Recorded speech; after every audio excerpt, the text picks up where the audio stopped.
सो तेरी मैं कसम यही खाऊंगा कि ते वादे मरा निभाऊंगा तुझे हर बारी अपना। गुड मॉर्निंग एवरीवन, उम्मीद करते हैं आप लोग अच्छे होंगे। बहुत दिनों से हमारा वीडियो आप लोग के बीच में नहीं जा रहा था, कुछ कारण था, इस कारण से वीडियो को हम यहाँ पे अपडेट नहीं कर रहे थे, लेकिन अब हम फ्री हो चुके हैं। तो अब आप लोगों को सभी वीडियो यहाँ पे यूट्यूब पे मिलते जाएंगे हमारे चैनल मिर्जाई केमिस्ट्री पे। हम लोग पिछले क्लास में डिस्कस किए थे जाकर के प्रिपरेशन ऑफ अल्कोहल, यानी कि preparation of alcohol, physical property of alcohol और केमिकल प्रॉपर्टी ऑफ अल्कोहल और यूजेज ऑफ अल्कोहल के बारे में, यानी अल्कोहल टॉपिक को हम लोग कंप्लीट कर लिए थे। तो इस अल्कोहल टॉपिक के बाद एक नया टॉपिक आपके पास आएगा जिसका नाम यहाँ पे हम लोग लिखेंगे फिनॉल। इसको लिखेंगे फिनॉल। तो फिनॉल समझने के पहले आपको हम बता दें कि ये जो टॉपिक है, ये टॉपिक बहुत ही इंपॉर्टेंट माना जाता है। ये आपका अल्कोहल फिनॉल ईथर चैप्टर में फिनॉल आपके पास बहुत ही इंपॉर्टेंट टॉपिक है। लेकिन इस फिनॉल को समझने के पहले आपको एक बेसिक टॉपिक समझना होगा। ये बेसिक टॉपिक आपको हम बता दें कि बेंजीन होता है। बेंजीन से रिलेटेड कुछ बात आप लोग को 10th क्लास में और 11th क्लास में बताया गया होगा। ये बेंजीन क्या होता है इसके बारे में आप भली भांति परिचित होंगे कि बेंजीन को हम लोग डबल सिक्स के नाम से जानते हैं। ये डबल सिक्स के नाम से जानते हैं। तो इससे पहले आप लोग क्या कीजिए कि एक बेसिक फॉर्म ऐसे दे करके बेसिक, और यहाँ पे एक छोटा सा टॉपिक बना लीजिए बेंजीन, ठीक है। और बेंजीन को कुछ डायग्राम के माध्यम से यहाँ पे हम डील करते हैं, उसको आप लोग अपना लैंग्वेज में लिख सकते हैं आराम से, कोई दिक्कत नहीं। तो सबसे पहले बताया जाता है कि बेंजीन का जो फॉर्मूला होता है, ये बेंजीन का फॉर्मूला C6H6 होते हैं, ठीक है। इसमें बेंजीन में total number of carbon 6 and total number of hydrogen 6 present होता है। इसमें कहा जाता है कि बेंजीन को हम लोग डबल सिक्स के नाम से जानते हैं। तो यहाँ पे लिख सकते हैं नोन एच डबल सिक्स। फिर यहाँ पे बेंजीन का स्ट्रक्चर से रिलेटेड हम लोग बात करते हैं। तो इस प्रकार से आपको बना करके दिखाया जाता है। ये बेंजीन का स्ट्रक्चर आपके पास इस तरीका से बनते हैं, क्योंकि बेंजीन का जो सूत्र होता है, फॉर्मूला होता है C6H6। इसमें 6 कार्बन प्रेजेंट है और सभी कार्बन के साथ सिंगल बॉन्ड के माध्यम से एक हाइड्रोजन अटैच होता है। तो यहाँ पे आप देख सकते हैं हाइड्रोजन को अटैच करवा दिए। और आपको ये भी पता है कि कार्बन को स्टेबल करने के लिए अल्टरनेट में हम लोग डबल बॉन्ड का इस्तेमाल करते हैं। तो डबल बॉन्ड का इस्तेमाल इसलिए किया जाता है क्योंकि जो ये सब कार्बन आपके पास प्रेजेंट है, ये कार्बन स्टेबल हो जाए, ठीक है। अब देखिए, इनको हम शॉर्ट फॉर्म में, ये जो स्ट्रक्चर है, इस स्ट्रक्चर को शॉर्ट फॉर्म में हम ऐसे यूज करेंगे, इस तरीका से ऐसे यूज करते हैं। इसका मतलब है कि जहां पे ये एंगल बन रहा है, इस एंगल पे आपके पास कार्बन प्रेजेंट है और इस कार्बन से आपका हाइड्रोजन को अटैच कर दिया गया है, इस तरीका से। देखिए यहाँ पे आपके पास ये स्ट्रक्चर तैयार हो जाता है। तो फिनॉल में सबसे ज्यादा जो आपको इंपॉर्टेंट स्ट्रक्चर मिलेंगे वो इस टाइप से बेंजीन का स्ट्रक्चर मिलेगा। इसी में आपके पास OH लगा हुआ रहता है, उसी को हम फिनॉल बोलते हैं। तो आगे हम लोग डिस्कस में इसको लेंगे। बट यहाँ पे क्या करते हैं कि अभी हम लोग बेंजीन से रिलेटेड बात कर रहे हैं, तो बेंजीन में आप इतना टॉपिक को उतार लीजिए, उसके बाद फिर हम लोग मिलते हैं। देखिए, ये टॉपिक है आपके पास बेंजीन। बेंजीन से रिलेटेड यहाँ पे हम लोग कुछ बात को डिस्कस में लेंगे। सबसे पहले समझ लीजिए, बेंजीन एक प्रकार का कहा जाता है कि एरोमेटिक कार्बन होते हैं, कार्बन कंपाउंड होता है। तो इसमें टोटल नंबर ऑफ कार्बन 6 होते हैं और टोटल नंबर ऑफ हाइड्रोजन 6 होते हैं, जो कि सिंगल बॉन्ड के माध्यम से अटैच होता है कार्बन से हाइड्रोजन, और कार्बन कार्बन के बीच में अल्टरनेट डबल बॉन्ड बने होते हैं। इसके बाद कहा जाता है कि ये जो बेंजीन स्ट्रक्चर होते हैं इसमें अल्टरनेट डबल बॉन्ड क्यों बनाया जाता है और उसके जगह पे हम लोग एक छोटा सा स्फेरिकल बेंजीन स्ट्रक्चर में क्यों डालते हैं। तो वो भी चीज को यहाँ पे हम बताएंगे, क्योंकि वो पी पाई अट्रैक्शन के कारण वहां पे जो ओवरलैपिंग होते हैं और ओवरलैपिंग करने के कारण आपके पास डबल बॉन्ड जो है वो स्फेरिकल स्टेट में आ जाते हैं। तो सबसे पहले बेंजीन से रिलेटेड कुछ हम लोग बात यहाँ पे करते हैं। देखते कहा जाता है कि बेंजीन जो आपके पास है, देखिए यहाँ पे बेंजीन से रिलेटेड बात बताया गया है कि बेंजीन एक प्रकार का एरोमेटिक कंपाउंड होता है। एरोमेटिक कंपाउंड कहने का मतलब कि वैसा कंपाउंड जो आपका बेंजीन स्ट्रक्चर रूल को फॉलो करता है उसी को हम एरोमेटिक कंपाउंड कहते हैं। फिर यहाँ पे बताया जाता है फार्मूला ऑफ बेंजीन। तो बेंजीन का जो फार्मूला होते हैं आप यहाँ पे इसको रट्टा मार लो कि C6H6 होता है। यदि आपसे कोई पूछे बंदा कि बेंजीन का फार्मूला क्या होते हैं तो C6H6 होता है। और बेंजीन को हम लोग किस नाम से जानते हैं तो इसे हम एरोमेटिक कंपाउंड तथा डबल सिक्स के नाम से जानते हैं। स्ट्रक्चर ऑफ बेंजीन ज्यादातर आपको 12th क्लास में इस तरीका का यूज मिलेगा बेंजीन के स्ट्रक्चर के रूप में, लेकिन इसको यदि हम ब्रेक डाउन करके देखें तो सबसे पहले आपको पता है कि बेंजीन में नंबर ऑफ कार्बन 6 होता है, तो 6 कार्बन को हम यहाँ पे लोकेट करा दिए। उसके बाद यहाँ पे क्या करते हैं कि प्रत्येक कार्बन से एक एक हाइड्रोजन को अटैच करते हैं और यहाँ पे टोटल नंबर ऑफ हाइड्रोजन भी 6 हो जाते हैं। बट यहाँ पे जितने भी कार्बन होते हैं वो स्टेबल होता नहीं है, तो स्टेबल करने के लिए यहाँ पे हम डबल बॉन्ड का उपयोग करते हैं। तो double bond alternate double bond डाला जाता है। अल्टरनेट डबल बॉन्ड ये आपका स्फेरिकल फॉर्म में क्यों आ जाता है इस पे जैसा ध्यान दीजिए। आपको पता होगा कि कार्बन को इलेक्ट्रॉनिक कन्फिग्रेशन करते हैं तो इनका जो लास्ट इलेक्ट्रॉन होता है ये p में जाता है, तो इसके पास p पाई, इसके पास भी p पाई होते हैं, इसके पास भी p पाई, इसके पास भी p पाई, इसके पास भी p पाई। अब p पाई एक दूसरे को अट्रैक्ट करता है और जब एक दूसरे को अट्रैक्ट करता है तो अट्रैक्ट करने के बाद यहाँ पे आपका इस तरीका से ऐसे स्फेरिकल साइज का निर्माण कर देता है। और इसी को हम लोग शॉर्ट फॉर्म में यहाँ पे बेंजीन का ऐसा स्ट्रक्चर जहां पे आपको दिखाई दे रहा होगा इस प्रकार से एंगल, ये एंगल आपका एक कार्बन होता है और ऐसे हम बॉन्ड लाइन स्ट्रक्चर में लिखते हैं। बॉन्ड लाइन स्ट्रक्चर में इसको हम लिखते हैं BLS। और यहाँ पे हम मान लेते हैं कि हाइड्रोजन प्रेजेंट होंगे, हाइड्रोजन प्रेजेंट होंगे, हाइड्रोजन प्रेजेंट होगा, यानी हर जगह यहाँ पे हाइड्रोजन प्रेजेंट होगा। और ये डबल बॉन्ड जब हम हटाते हैं तो यहाँ पे स्फेरिकल को लगा देते हैं, यानी कि जब डबल बॉन्ड दीजिएगा तो स्फेरिकल नहीं देना है और डबल बॉन्ड जब नहीं दीजिएगा तभी आपको स्फेरिकल देना है। तो ये था कुछ बेंजीन से रिलेटेड बेसिक बात, जो कि फिनॉल में सबसे ज्यादा बेंजीन स्ट्रक्चर का यहाँ पे रोल इंपॉर्टेंट है, तो उसी को अब हम लोग फिनॉल से रिलेटेड डिस्कस करते हैं। चलिए तो फिनॉल टॉपिक पे हम लोग आते हैं।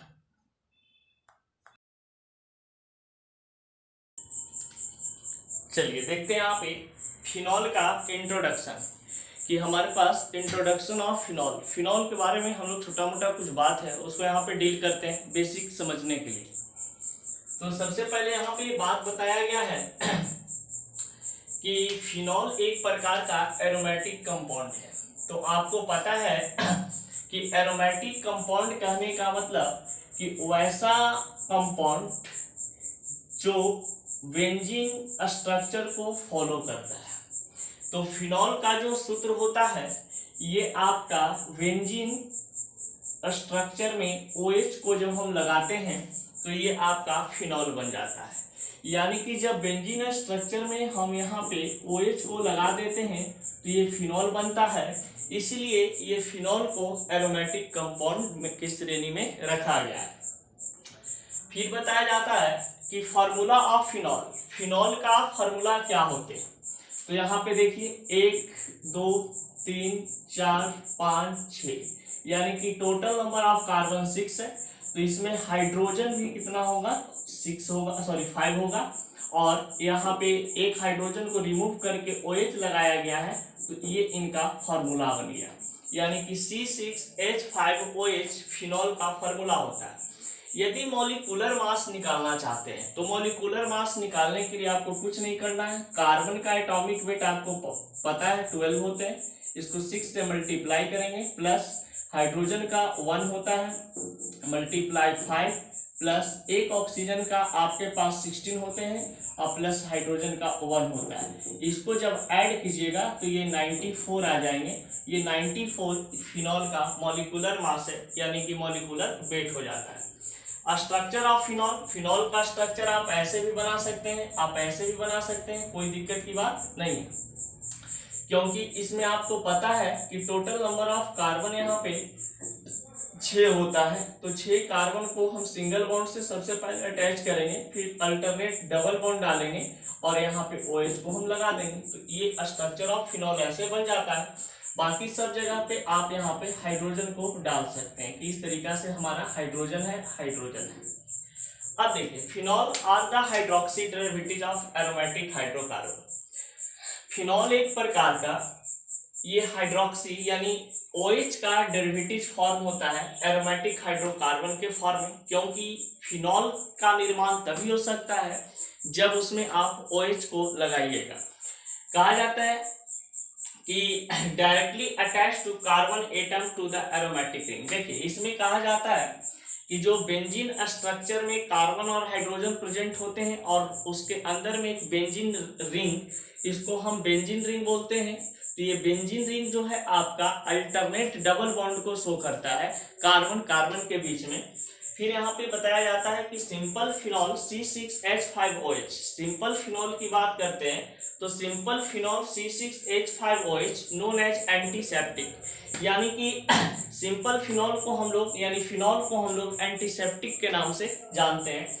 और फिनॉल का हाइब्रिडाइजेशन, ये इंपॉर्टेंट वर्ड के लिए है, क्योंकि आपके पास कभी कभी ऑब्जेक्टिव क्वेश्चन यहाँ से डाल देता है कि फिनॉल का हाइब्रिडाइजेशन, फिनॉल में प्रेजेंट कार्बन का हाइब्रिडाइजेशन क्या होता है, तो आप यहाँ पे समझ लो sp2 होते हैं। ठीक है, तो ये कुछ हमारे पास फिनॉल का इंट्रोडक्शन था। अब इसके आगे हम लोग बात करते हैं कुछ इंपॉर्टेंट पॉइंट पे।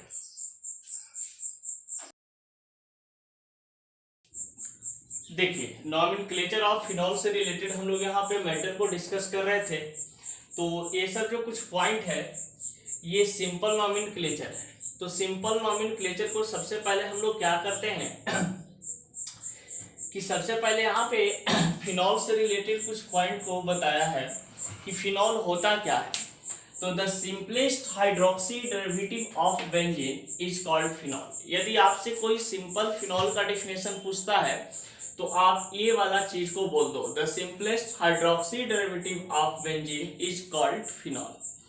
इसके बाद इसके पास कुछ नॉमेनक्लेचर होते हैं कि जब बेंजीन स्ट्रक्चर में OH लगा हुआ रहता है इसे हम फिनॉल कहते हैं। जब बेंजीन स्ट्रक्चर में 1 और 3 के जगह पे OH ग्रुप लगे हुए रहते हैं यानी हाइड्रोक्सी ग्रुप लगे हुए रहते हैं, इसका कॉमन नेम रिसोर्टिनोल बोलते हैं। और जब यहाँ पे बेंजीन स्ट्रक्चर में 1, 2, 3 यानी ऑर्थो पारा पे आपका हाइड्रोक्सी ग्रुप लगा हुआ रहता है उसे हम हाइड्रोक्सीकिनोल कहते हैं।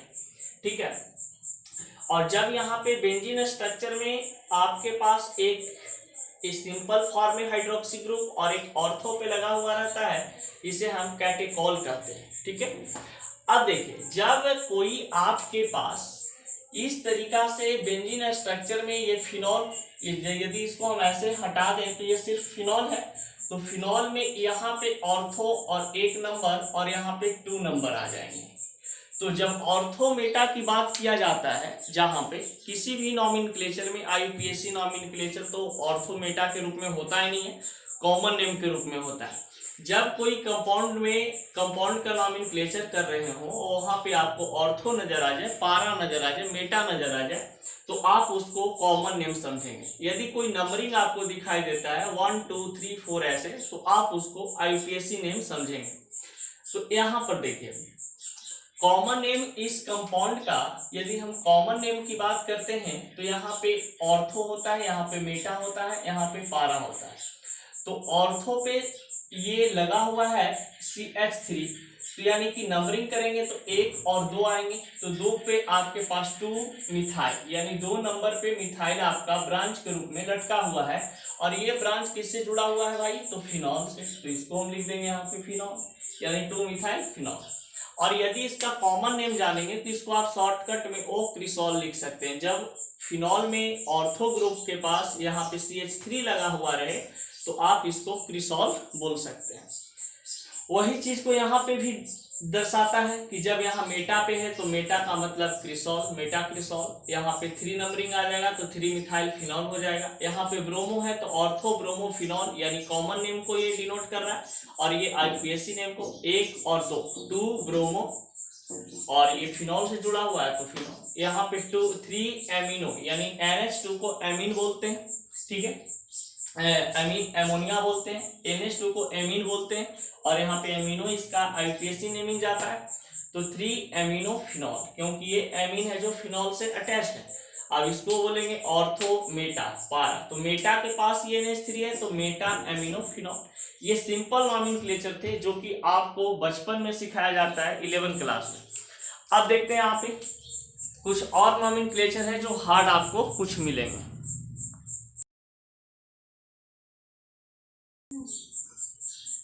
चलिए देखिए कुछ और नॉमेनक्लेचर है। यहाँ पे फिनॉल में CHO को ऐड किया गया है, इसका common name O hydroxy benzaldehyde बताया गया है।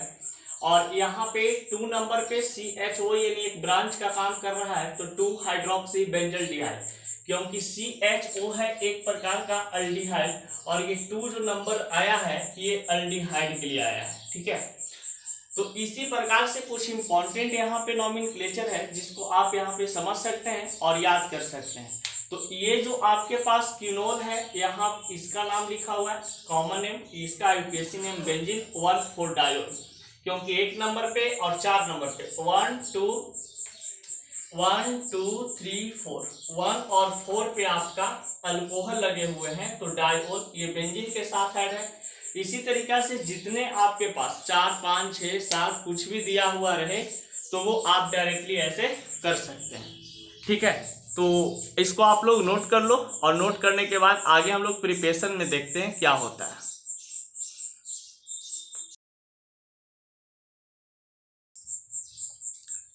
देखिए प्रिपरेशन ऑफ फिनॉल, यानी फिनॉल का प्रिपरेशन कैसे हम लोग करते हैं, फिनॉल कैसे बनाया जाता है। तो सिंपल लॉजिक इसका है, सबसे पहला बेसिक इसका कि फिनॉल को हम लोग बेंजीन से फॉर्मेशन कर सकते हैं।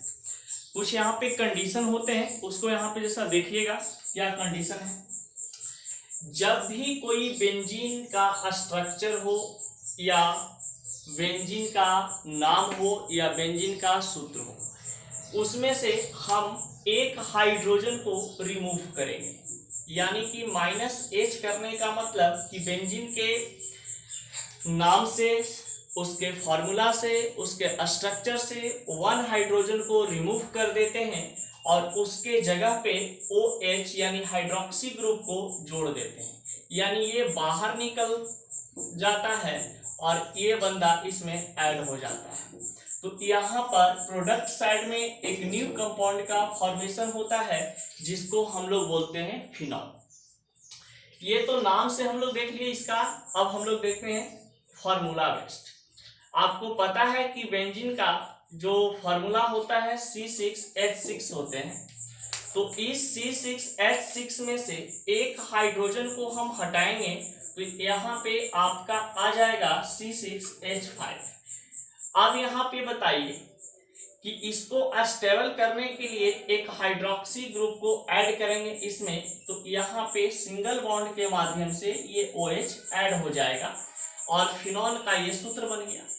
अकॉर्डिंग टू अब यहाँ पे हम लोग देखते हैं स्ट्रक्चर। तो आपको पता है कि बेंजीन का स्ट्रक्चर कुछ इस प्रकार से होते हैं, जिसमें यहाँ पे भी बताया गया है क्या चीज कि जब कोई बेंजीन स्ट्रक्चर में से एक हाइड्रोजन को हम हटाते हैं तो -H करेंगे तो यहाँ पे जो स्ट्रक्चर नया बन के आएगा वो आपका कुछ ऐसा होगा इस प्रकार से, क्योंकि एक हाइड्रोजन को हटाए हैं तो यहाँ से हाइड्रोजन हट जाएगा।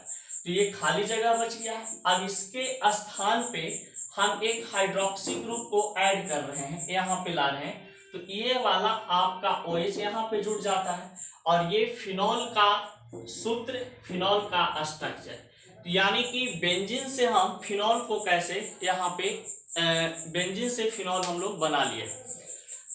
अब देखिए बात यहाँ पे आती है कि इसका लैंग्वेज कैसे हम लोग लिख सकते हैं। तो when benzene structure remove one hydrogen and added his plus hydroxyl group find out product side phenol। यानी कि जब बेंजीन के स्ट्रक्चर या फार्मूला में से एक हाइड्रोजन को रिमूव करते हैं और वहां पे आप 1 हाइड्रोक्सी ग्रुप को ऐड करते हैं तो प्रोडक्ट साइड में आपका फिनॉल बन जाता है।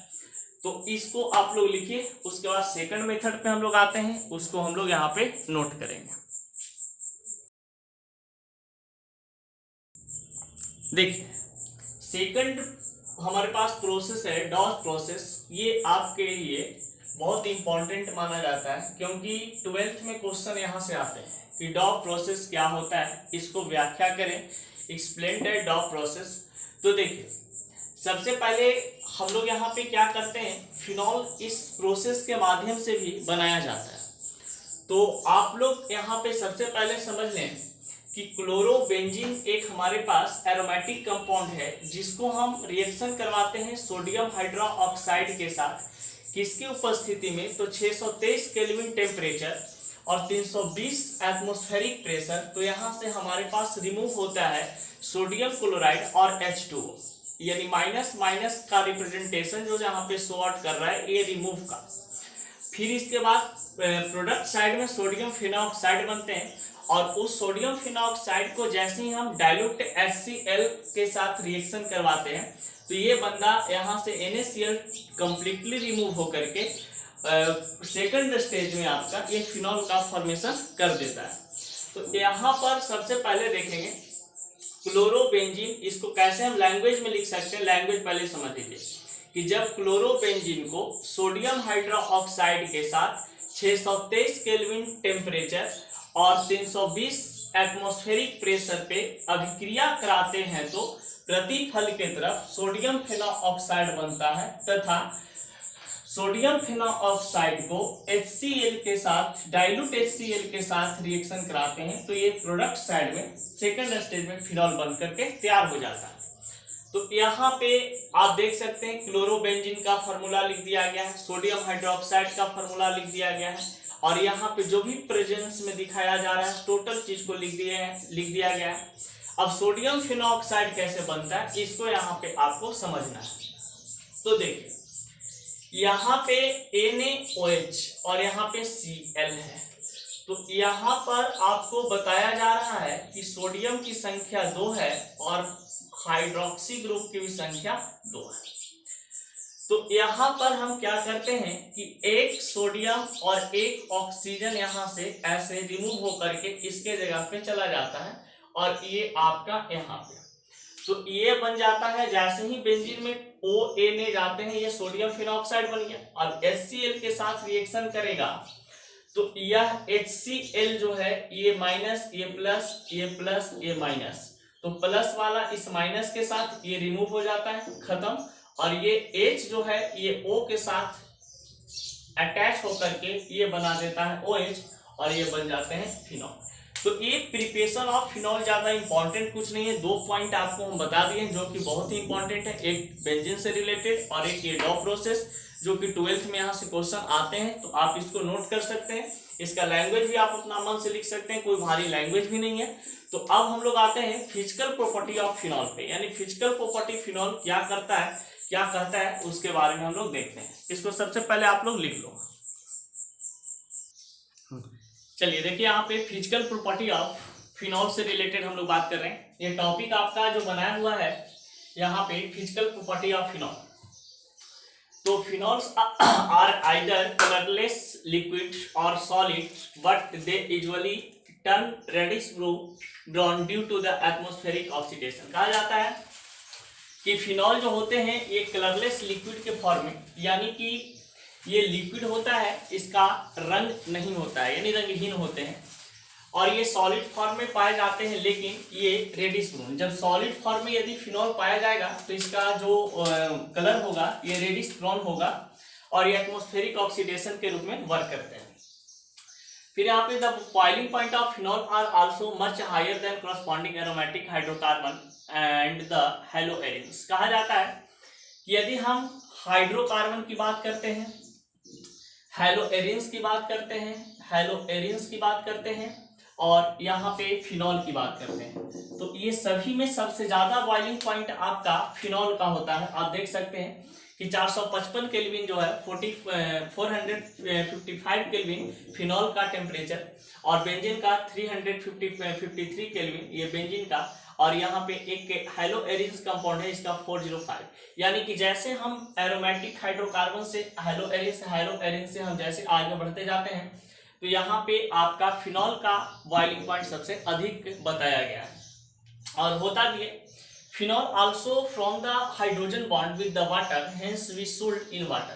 कहा जाता है कि यदि हम फिनॉल को हाइड्रोजन बॉन्ड के साथ वाटर में, या क्योंकि आपको पता है कि वाटर में आपका हाइड्रोजन बॉन्ड पाए जाते हैं, तो ये फिनॉल जो है आपका कहा जाता है कि phenol also from hydrogen bond with water. यानी कि फिनॉल जैसे वाटर में डालते हैं तो हाइड्रोजन बॉन्ड का निर्माण करता है, उसी प्रकार से फिनॉल भी आपका हाइड्रोजन बॉन्ड का फॉर्मेशन यहाँ पे कर देते हैं।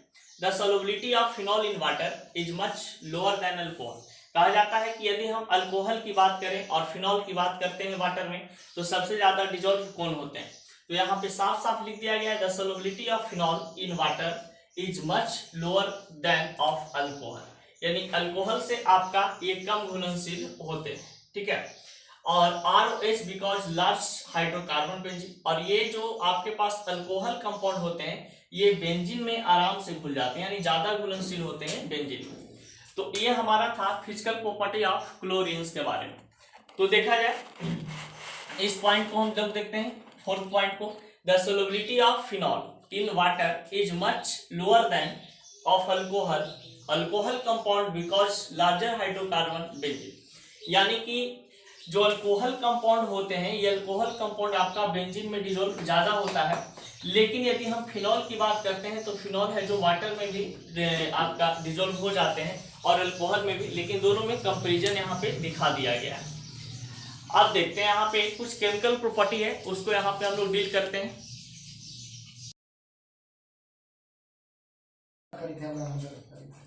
चलिए केमिकल प्रॉपर्टी ऑफ फिनॉल पे हम लोग अब डिस्कस करेंगे।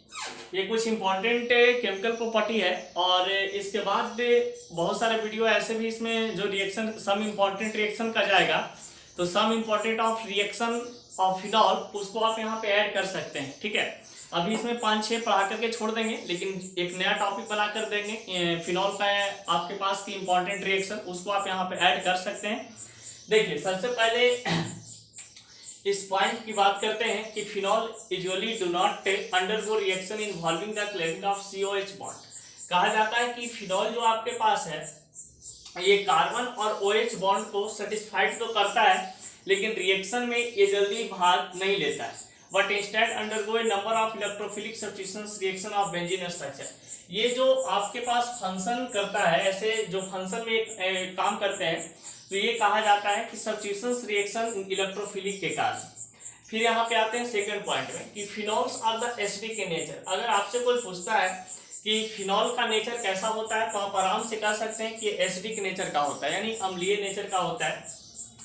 तीसरा पॉइंट में है कि जब फिनॉल को हम सोडियम के साथ, आपको पता है कि हाईएस्ट रिएक्टिव एलिमेंट आपका सोडियम होता है, तो सोडियम के साथ जैसे ही रिएक्ट करता है आपका फिनॉल, तो ये प्रोडक्ट साइड में सोडियम फिनॉक्साइड तथा हाइड्रोजन का निर्माण करता है। फिनॉल आपके पास यहाँ पे प्रेजेंट है, सोडियम आपके पास यहाँ पे प्रेजेंट है, और ये आपके पास यहाँ पर बना देता है इस फॉर्म में 2N और 2H2, E2H2। तो आप यहाँ पे ऐसे लिख सकते हैं कि जब फिनॉल को यहाँ पे आपके पास 2 सोडियम थे, यहाँ पे भी 2 सोडियम प्लस और प्लस के फॉर्म में, यहाँ पे ऑक्सीजन, तो ए ऑक्सीजन इसके साथ, ये ऑक्सीजन इसके साथ, तो ये बना देता है बेंजीन 2ONA। और प्लस यहाँ पे हाइड्रोजन जो बचते हैं, ये 2 हाइड्रोजन रहते हैं, क्योंकि आगे में 2 लगाया गया है, तो 2 मोल को रिप्रेजेंट कर रहा है, यानी H2 2, तो यहाँ पे आपके पास 2H2 यानी कि हाइड्रोजन यहाँ पे बनकर के आपके पास तैयार हो जाते हैं। अब देखिए यही बात को यहाँ पे लिखा गया, phenols react with sodium find out product side sodium phenoxide and hydrogen. तो इस बात को हम लोग 4th पॉइंट पे डिस्कस करेंगे नेक्स्ट क्लास में। अभी तक यहाँ इतना तक लिख लीजिए।